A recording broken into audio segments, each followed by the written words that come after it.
नमस्कार दोस्तों, ये है चौथा क्वेश्चन हमारे लेबर टर्नओवर चैप्टर का और ये भी अपने आप में एक बहुत ही डिफरेंट टाइप का क्वेश्चन है जिसके अंदर आपको एक मिसिंग आइटम फाइंड आउट करनी है।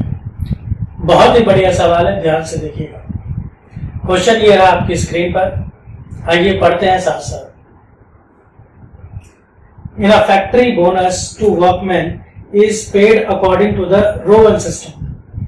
एक फैक्ट्री में रोवन सिस्टम अप्लाई किया गया है लेबर्स की पेमेंट करने के लिए। The standard time for a job is 80 hours. Standard time 80 hours है and the hourly rate of wages is ₹2 और हर घंटे के 2 रुपए के हिसाब से पेमेंट देनी है। The prime cost of a job performed by one worker is ₹350। एक वर्कर के लिए जो प्राइम कॉस्ट है वो है 350 रुपए and that by another is 337.50 पैसा। और जो एक दूसरा लेबर है उसके लिए प्राइम कॉस्ट आती है 337.50 पैसा। The cost of material in each case is ₹200 और जो मटेरियल की कॉस्ट है वो हर केस में 200 रुपए है, चाहे लेबर 1 हो या लेबर 2 हो। Calculate the amount of time taken by the first worker to complete the job. पहले वर्कर के द्वारा कितना टाइम लिया गया अपनी जॉब को कंप्लीट करने के लिए, तो वो टाइम हमें इसमें कैलकुलेट करना है। तो देखिए कितना डिफरेंट क्वेश्चन है। हमें कोई टोटल अर्निंग्स कैलकुलेट नहीं करनी है, बल्कि जो सारे फॉर्मूलाज हैं उनमें जो आइटम यूज होती है टाइम टेकन, वो हमें कैलकुलेट करना है।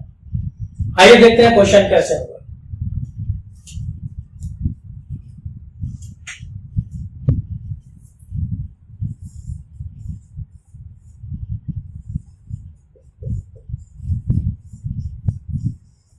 अब जो हमें चाहिए उसे हम x मान लेते हैं कि टाइम टेकन हमारा यहाँ पर है x।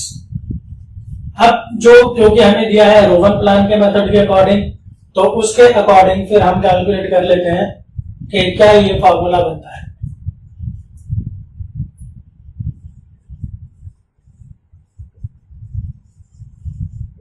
अर्निंग्स रोवन प्लान लगाते हुए time taken into hourly rate यानी 1 घंटे का कितना पैसा बनता है, प्लस फिर time set divided by standard time into time taken और फिर इनटू आर्ली रेट, 1 घंटे का टाइम कितना है।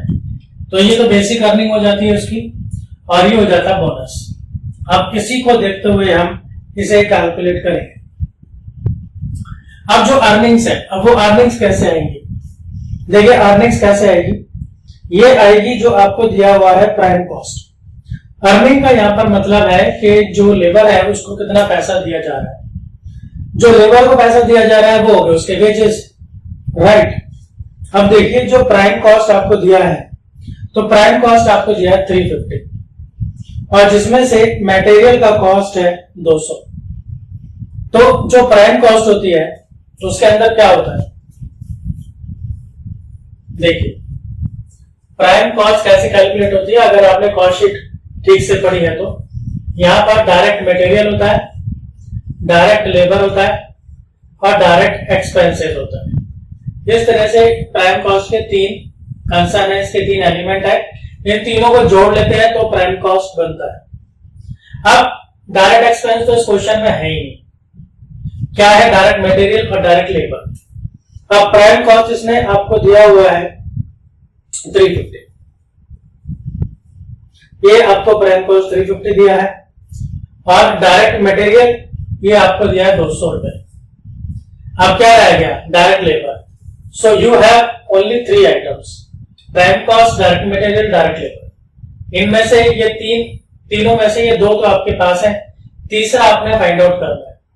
तो आप क्या कर सकते हैं, direct material direct labour equals to prime cost.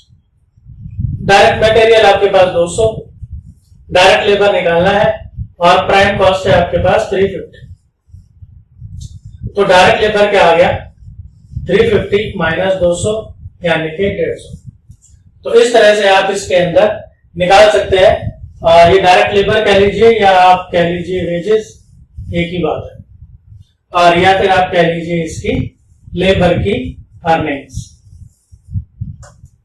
तो इस तरह से हम इसको दिखा सकते हैं 350 माइनस 200, 350 माइनस 200। अब इसके बाद टाइम टेकन, देखिए टाइम टेकन हमने लिया है x into hourly rate. Rate कितना है? 2 रुपए का रेट है, 1 घंटे के 2 रुपए दिए जा रहे हैं। फिर प्लस टाइम सेव्ड, उसने टाइम कितना सेव किया है, उसने टाइम सेव क्या होता है? टाइम सेव होता है स्टैंडर्ड टाइम, टाइम सेव होता है standard time minus time taken, ये होता है। तो स्टैंडर्ड टाइम कितना है? उसको दिए गए थे 80 आवर्स, माइनस टाइम टेकन हमने लिया हुआ x divided by standard time. तो स्टैंडर्ड टाइम है हमारे पास 80, फिर इनटू टाइम टेकन। अब टाइम टेकन तो हमने x लिया हुआ है, और फिर आर्ली रेट 1 घंटे के हैं 2 रुपए, ये हो गया। ये हमारा हो गया 150, ये हो गया 2x प्लस 80 माइनस x, इससे हम इसे थोड़ा कैंसिल कर सकते हैं, तो ये 40 बन जाएगा, और फिर x जो है ऊपर वाले से मल्टीप्लाई हो जाएगा, और नीचे रह गया 40। अब इसके बाद अगर हम इसका एलसीएम ले लें तो इसका एलसीएम आ जाएगा 40, ये हो गया 80x प्लस x अंदर मल्टीप्लाई हो जाएगा 80x माइनस x स्क्वायर, ये 150 चलेगा। अब एक काम कर सकते हैं, इसको इससे मल्टीप्लाई कर सकते हैं, हम तिरछी गुणा कर सकते हैं, तो यहां से मल्टीप्लाई कर देते हैं।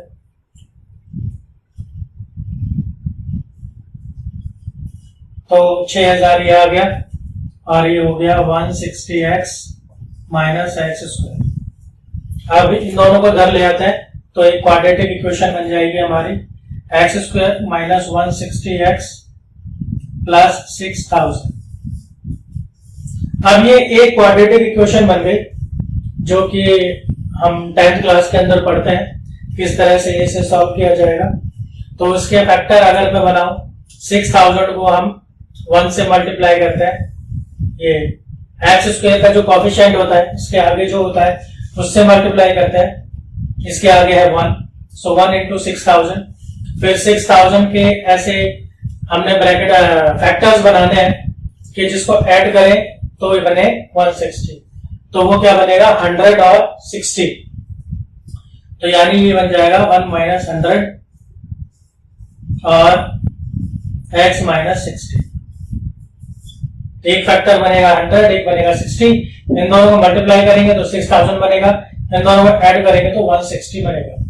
अब इससे हमारे पास दो वैल्यूज आ सकती है, एक x इक्वल्स टू 100 आ सकती है और एक x इक्वल्स टू 60 आ सकती है। देखिए x क्या है, टाइम टेकन, और टाइम टेकन कितना है 100 कह रहे हैं। अगर 100 लेते हैं तो स्टैंडर्ड टाइम तो दिया हुआ है हमें 80, तो टाइम टेकन स्टैंडर्ड टाइम से ज्यादा हो नहीं सकता, तो इसलिए ये तो हो गया आपका नॉट पॉसिबल। तो आपका जो टाइम टेकन रहेगा तो यहाँ पर 60 रहेगा, तो 60 आवर्स इस केस के अंदर बना टाइम टेकन। तो ये एक तो इसका हिस्सा ये सॉल्व हो गया। आइए दूसरा देखते हैं।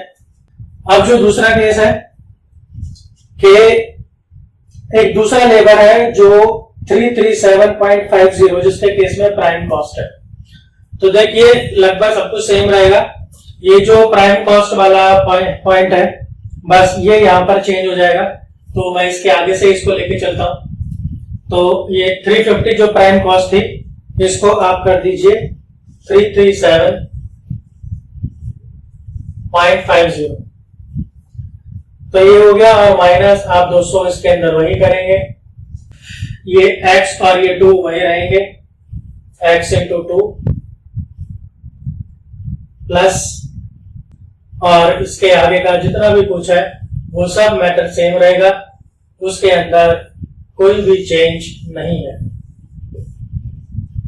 आप इसे अगर माइनस करते हैं तो ये बनता है 137.50, ये वही बन गया हमारा 2x, और ये प्लस, और ये बन गया 80x minus x square upon 40,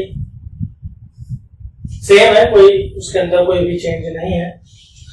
तो अब हम इसका अगर एलसीएम ले लें तो एलसीएम आएगा 40, ये फिर से 80x और ये 80x माइनस एक्स स्क्वायर 137.50। अब इसे इससे तिरछे बड़ा अगर कर दें तो वो बनता है 5500, और ये बन जाएगा 160x माइनस एक्स स्क्वायर। सब कुछ सेम ही रहा है। अब मैं इन दोनों को धर ले आऊं तो x square minus 160x plus 5500, देखिए सेम इक्वेशन बनी है जो ये बनी, सिर्फ जो कांस्टेंट है वो डिफर हो गया। अब आगे 5500 को हम इससे मल्टीप्लाई करेंगे, मल्टीप्लाई करने पर आप 5500, फिर इसके ऐसे फैक्टर करेंगे कि उसे प्लस करने पर तो ये आए लेकिन मल्टीप्लाई करने पर ये आए, और जो फैक्टर बनेंगे वो बनेंगे 110 एंड 50। देखिए ये 10th वाला मैटर है तो मैं ऐसी उम्मीद करता हूं कि आपको ये चीज आती होगी। तो x माइनस 110 और x माइनस 50, ये दो फैक्टर इसके बन गए। अब इसके अकॉर्डिंग क्या मिला, एक तो मिलेगा x इक्वल्स टू 110 और एक x इक्वल्स टू 50, ये दो आपको मिले। Again this is not possible, standard time से ज्यादा टाइम टेकन नहीं होगा यहाँ पे।